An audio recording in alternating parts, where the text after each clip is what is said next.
outside the cryo chamber, so come inside and we'll show you how it all works. So here we are inside the sort of pre-chamber room. There's our chamber, and this is Tony, who is our cryo chamber expert. Say hello, Tony. Hi. Okay. Well, so before we go in, we've got to get the right gear on. We put a little face mask on just so we're breathing sort of warm air. Got the headband here just to cover the ears. We've got the special mitts to keep the hands warm, so we keep the extremities out of the cold, but we want to be going in there with as little clothing on as possible. So for guys, just sort of shorts or undies. For the girls, just you know, bathers or a sports top and shorts is all good. Obviously got the socks and the shoes.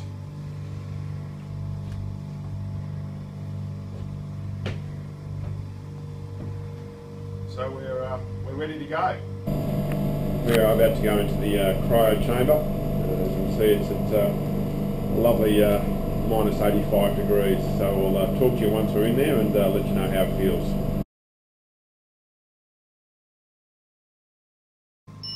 A quick check of the skin temperature. Here, mine's 33 degrees. Right, here we are going in.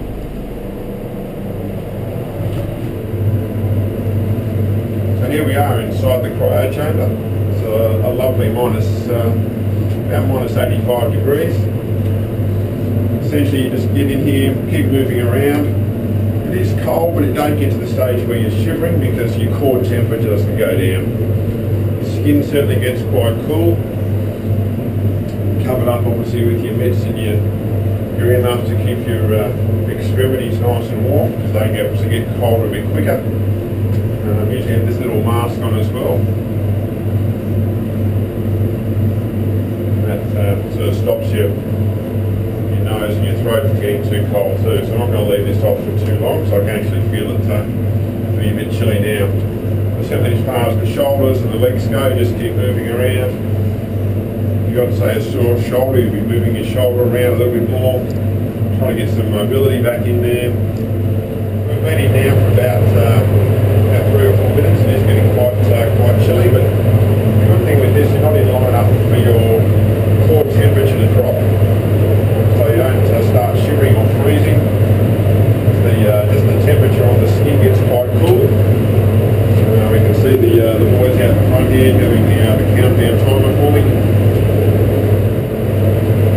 We've been in here now for about coming up for 3 or 4 minutes. It's cool, but it's not unpleasant at all. Just keep moving around, keep moving the arms around, keep moving the legs around on the spot. But it's certainly not unpleasant at all. About a minute to go. So it's still feeling fine. I mean, it's chilly, but it's certainly not unpleasant at all. The coldness of the chamber helps reduce inflammation. There are some studies that show that it does reduce some inflammatory markers, and we are certainly getting some great results along those lines. So it is quite safe technology, of course. Here's my 13-year-old son McLean in there. He's actually got quite bad asthma, and we're quite happy for him to be in there.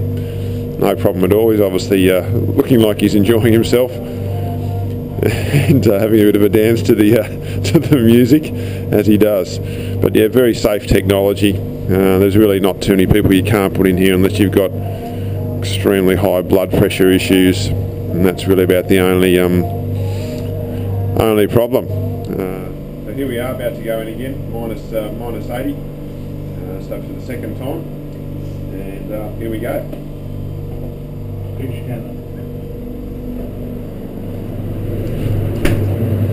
again, not unpleasant. It's my second time in now. We usually do 2 goes, separated by around about a 10 to 15 minute warm up in between.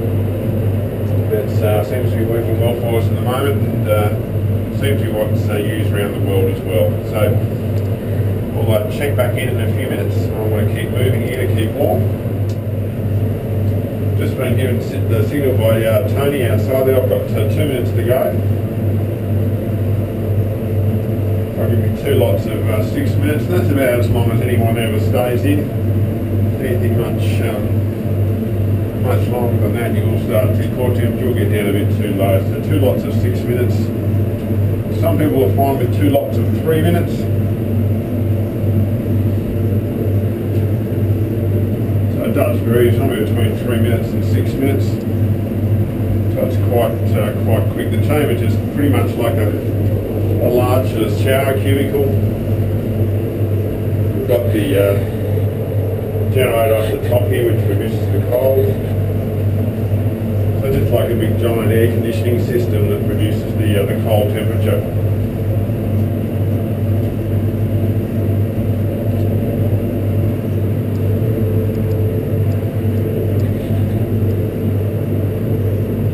So I'm just going to keep moving around here. About a minute to go. Once we hop out, we'll just be putting our clothes back on and checking our range of motion if we've had some post-operative, say a shoulder. Check your range of motion afterwards.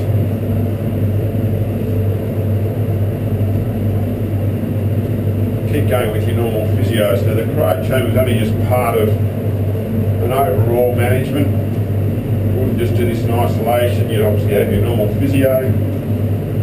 If you've got those people that have the chronic inflammatory disorders, you'll be doing your normal lifestyle things, improving your diet, your sleep, your exercise, and your stress management also.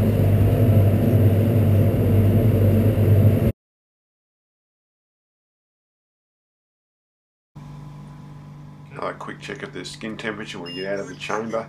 Yeah, you can see mine's dropped down now to 18.6 degrees.